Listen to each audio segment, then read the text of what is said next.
Hello friends. Marathon class के UPSC guidance part में मैं आपका वेलकम करता हूं from the depth of my heart, from the deepest depth of my heart. पिछली क्लास में हमने देखा था कि सोसाइटी जो है वो विद इन टाइम फ्रेम कितना समय ले सकती है आपको तैयारी करने के लिए, कि आप बेसिक्स और एडवांस उसका देख सकें। टाइम फ्रेम उसका जो आप उसमें इन्वॉल्व करेंगे वो कितनी होनी चाहिए। ये इसलिए हम लोग कर रहे हैं ताकि हम पहले तो इन शॉर्ट्स में देख सकें हर एक एलिमेंट का विद इन टाइम फ्रेम क्या है। इनको कंबाइन करके फिर बाद में हम लोग वो लॉन्ग टर्म प्लान तैयार कर सकें अल्टीमेटली, जिस पर हमें चलकर यूपीएससी की सक्सेसफुल प्रिपरेशन करनी है। इसीलिए मैं माइन्यूट डिटेल्स में जा रहा हूँ। मैं डायरेक्ट लॉन्ग टर्म प्लान भी आपको बता सकता था, लेकिन अगर मैं डायरेक्ट उस पर चला जाता तो फिर उसकी छोटी-छोटी बातें, क्योंकि अल्टीमेटली जब आप प्रिपेयर करोगे, तो टाइम पीरियड जो होगा आप लगाओगे वो तो एक-एक दिन करके जुटेगा। वो शॉर्ट्स में होगा। उसको एक ही बार तो आप पूरे सालों की जैसे नहीं देख लोगे। तो ज़रूरी है कि हम उसके बारीक-बारीक चीज़ों पर ध्यान दें, ताकि कहीं भी हमसे कुछ मिस ना हो जाए और एक सॉलिड प्लान हमारा तैयार हो सके। तो हिस्ट्री और सोसाइटी पर हम लोग बात कर चुके हैं। सोसाइटी पे मैंने जीएस 1 और जीएस 2 दोनों में जो सोसाइटी है, उस दोनों पर बात कर ली है। अब नेक्स्ट पर चलते हैं, जो हमारा है अकॉर्डिंग टू सिलेबस, वो है ज्योग्राफी।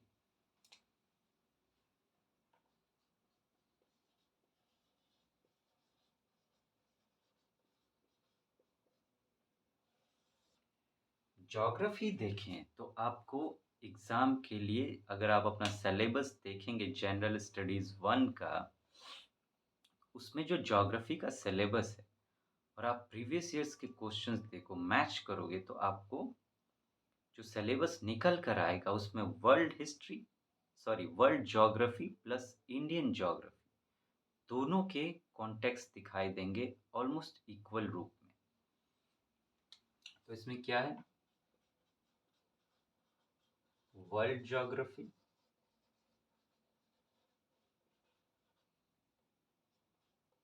इंडियन ज्योग्राफी,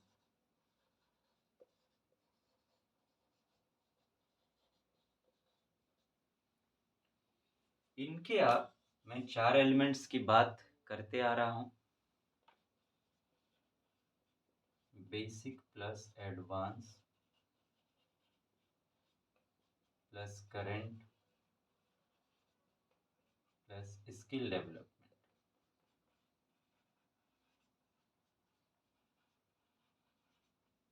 इन चार पार्ट्स को कंबाइन करके आपको तैयारी करनी है। बेसिक्स जो ग्राउंड है, इनको समझना फाउंडेशन हमारा, जिनके लिए क्या मटेरियल्स होगी। जब हम लोग मटेरियल्स पर आएंगे तो वहाँ बात करेंगे किस तरह आप बेसिक्स को पढ़ने समझने के लिए आप कौन से मटेरियल का यूज़ करो, क्या सोर्सेज होने चाहिए। बेसिक्स, फिर एडवांस के लिए ये तो आपको तैयार करनी है। करंट और स्किल डेवलपमेंट की बात करें, करंट आप समझ गए होंगे, इनके अपडेशन के लिए जो करंट में आ रही है। स्किल डेवलपमेंट, प्रीलिम्स में इनके आंसर कैसे किए जा सकें, मेंस में इनके आंसर्स कैसे किए जा सकें, इंटरव्यू में अगर इन पर क्वेश्चंस आए कैसे जवाब दिया जा सके।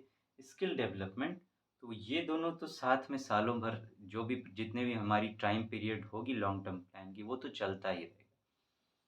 तो लेकिन मेरे लिए लिखना यहाँ ज़रूरी है, ताकि क्योंकि आपको ध्यान में रहे कि क्या-क्या एलिमेंट्स तैयार करने हैं आपको इनके।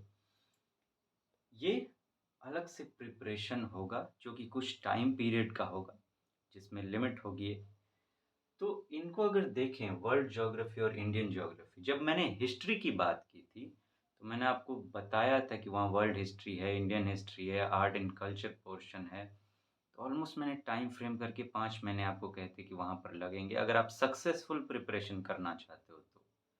उसके लिए जो मेथड है वो, वहाँ से 8 क्वेश्चंस आते हैं एग्ज़ाम में। जीएस 1 का अगर आप मेंस का देखोगे तो हिस्ट्री से 8 क्वेश्चंस आते हैं, ज्योग्राफी से भी 8 क्वेश्चन आते हैं और 4 सोसाइटी से आते हैं।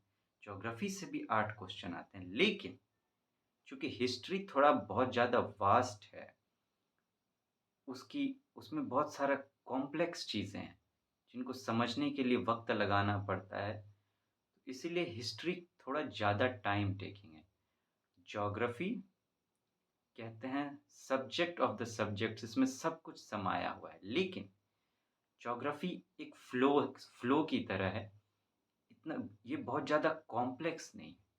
ये आप जब समझने की कोशिश करोगे तो आपको स्मूथली समझ में आता चला जाएगा। ये ज़्यादा आपको फँसाती नहीं है चीज़ों को।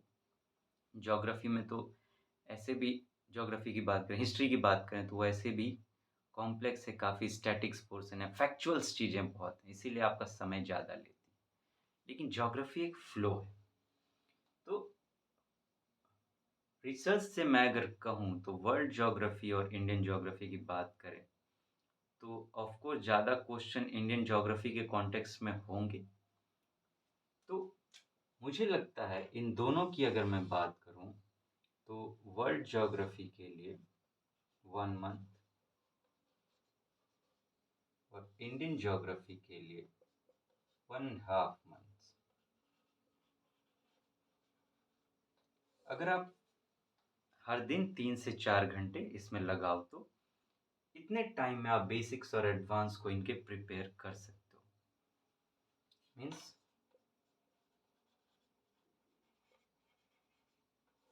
आप देखिए कहाँ हिस्ट्री से भी 8 क्वेश्चन आते हैं, लेकिन उसमें मैंने 5 महीने की बात की।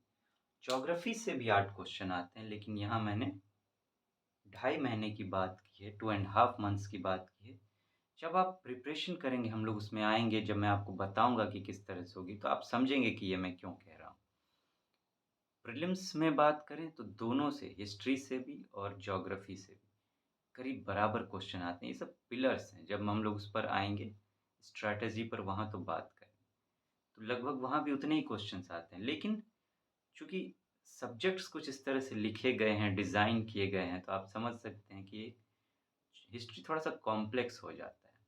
लेकिन ज्योग्राफी जो है, वो थोड़ा-सा विथ ईज़ है, स्मूथ फ्लो में आप इसको समझ सकते हो, तो इतना समय आपको यहाँ पे लगाना होगा।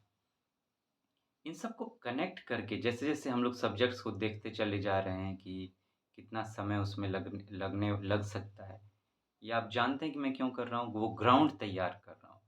मुझे अल्टीमेटली हमारा टारगेट क्या है, वो लॉन्ग टर्म प्लान तैयार करना।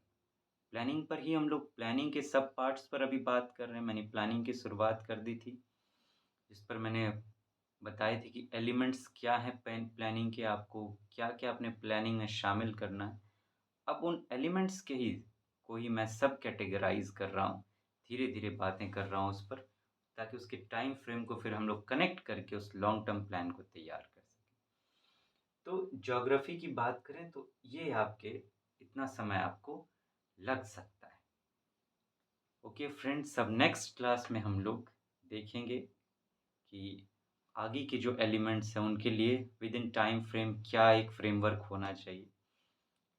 फिर धीरे-धीरे सारे टॉपिक्स पर बात करके जितने भी हमारे एलिमेंट्स हैं टाइम फ्रेम देखकर फिर हम लॉन्ग टर्म प्लान की ओर अपने कदम बढ़ाएँगे। Thank you friends, have a nice day.